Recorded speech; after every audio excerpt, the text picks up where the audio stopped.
Late 30s now, feeling the cold, hard, unyielding weight of the wall everyone said wasn't real. Remember my 20s. It was my time, my decade, my city. Had the degree, the hustle, the conviction. Was a girl boss, a fempreneur, a slayer. Got all the validation I wanted, and then some.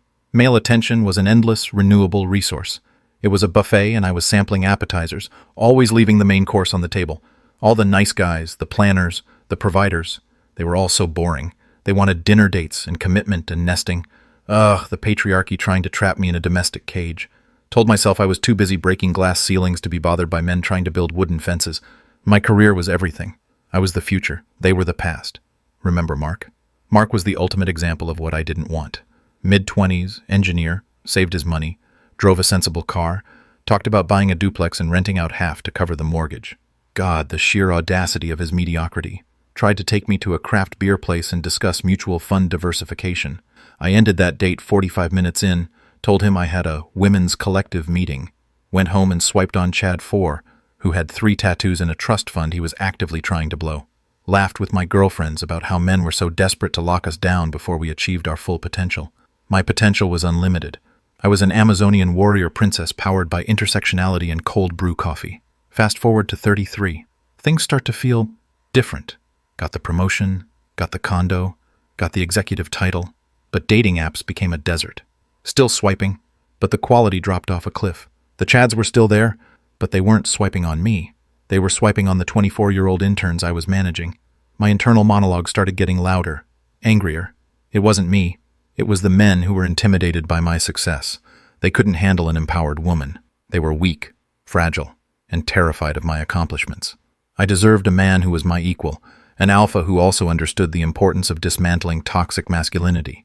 The Venn diagram for that man was a circle the size of a neutrino. Turned 35 this year. The realization hit me like a slow-motion semi-truck. All the men who were interested in stability and partnership had partnered. They hadn't waited.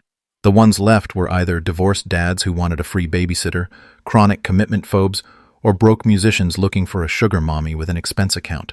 The biological clock is not a myth. It's a deafening alarm blaring inside my skull. My career is stable, yes, but my nights are quiet. My apartment is too clean, and my achievements feel like cold granite. No one to share the success with, no one to impress, no one to validate me outside the boardroom. It's the patriarchy's final, cruel joke, making us choose between our power and our peace. Decided I needed to fix this immediately. I needed a man who had potential, but was pliable. Someone I could mold into the perfect partner. Someone who was grateful for a second chance with a high-value woman like me. The thought of Mark popped into my head. Mark was always nice, always stable. He'd be 38 now, probably had his duplex, maybe needed a little cultural enrichment, but he was a known quantity. He was the safe harbor I would finally deign to anchor my magnificent vessel in. I'd do him a favor by gracing him with my presence and my executive salary. This was a rescue mission, really. Found him easily on LinkedIn. He wasn't using it for networking, just had a simple profile, same sensible photo, but his beard was a little thicker. Saw his status update from 6 months ago. Just made the final payment on the second rental property. Officially debt-free and mortgage-free. FI/RE achieved. Felt a little prickle of respect, but mostly annoyance. FI/RE, financial independence, retire early? What a pretentious, selfish male movement. Still, debt-free meant he was a good provider. He was ready for me. Sent him a message. Kept it cool, detached, superior, but with a subtle undercurrent of, I know you've been waiting for this. Hey Mark, long time no chat. I was just thinking about that great craft beer place we almost went to years ago.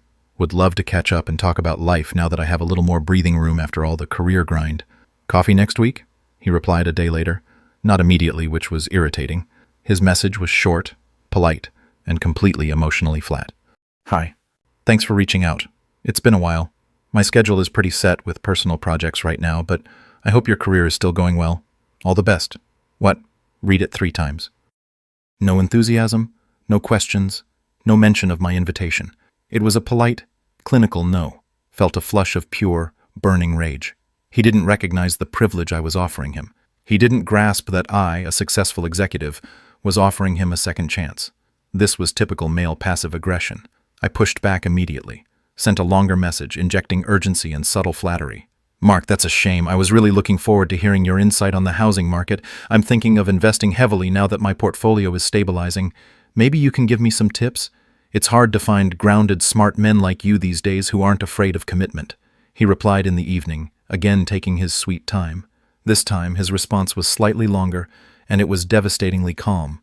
I appreciate the kind words. My tips are simple, though. Live below your means and prioritize time over possessions. I don't really do commitment in the traditional sense. I actually sold my duplex and bought a smaller cabin upstate a year ago. It's paid off, extremely low overhead, and it allows me to focus purely on my hobbies, like woodworking and amateur astronomy. I'm out of the dating market. No need for the complexity or cost. My blood ran cold. He was out of the dating market. The phrase felt like a directed weapon, sharp and designed to wound. What about me? I was the prize, the reward for his sensible life choices. I typed furiously, ignoring the knot in my stomach. But don't you want someone to share that with? What about legacy? Family? You can't just check out. That's so selfish. You're isolating yourself. Women like me want to build families with men who are financially secure. His final response arrived promptly, almost instantly. It was the calmest, most clinical piece of writing I had ever received, and it dismantled my entire worldview. The cost of sharing requires aligning my life goals with someone else's. My goal is maximum autonomy, minimum expense, and total personal peace. My current trajectory, debt-free, self-sufficient, GWW, is perfectly aligned with those goals. Introducing a high-earning, high-expectation partner with significant lifestyle requirements, social commitments, and the desire for children/large property would invalidate all the sacrifices I made in my 20s to achieve this state. I value my peace more than the validation or status a relationship with a woman like you would provide. You pursued the CEO path. I pursued the autonomy path. We are no longer compatible. I truly wish you luck. GWW. Going with the wind? Looked it up. Read the manifestos, the forums, the discussions. It was the evolution of the movement I used to mock. It wasn't bitterness. It wasn't desperation. It was an exit strategy. They weren't angry. They were simply gone. They realized that the terms of engagement were so bad, financial risk, emotional labor, total sacrifice of personal goals, that the only winning move was not to play. Mark wasn't waiting. He wasn't desperate. He wasn't intimidated. He was free. He had calculated the cost of dating me, an executive feminist with high expectations, and decided the ROI was negative. My executive title, my condo, my salary, all the things I used to make men feel inferior, meant nothing to him. They were simply line items on a balance sheet he wanted to keep at zero. He had outsmarted the system by opting out of it entirely. Looked around my pristine, empty condo, the expensive art, the status symbols, the corner office. They were all monuments to a victory I had fought alone, and the prize for that victory was the silence in this room. I didn't lose Mark to another woman. I lost him to his spreadsheet. I lost him to his peace. I lost him because I assumed that high-value men would always be available as a retirement plan, sitting on the sidelines, patiently waiting for my career to peak. Nobody waited for me at 35. And now, I realized they never had to. The bitter taste of entitlement when it finally runs dry. Sat in the dark, hating the sound of the clock ticking. It wasn't the patriarchy that did this. It was the market. And I overvalued myself right until closing bell.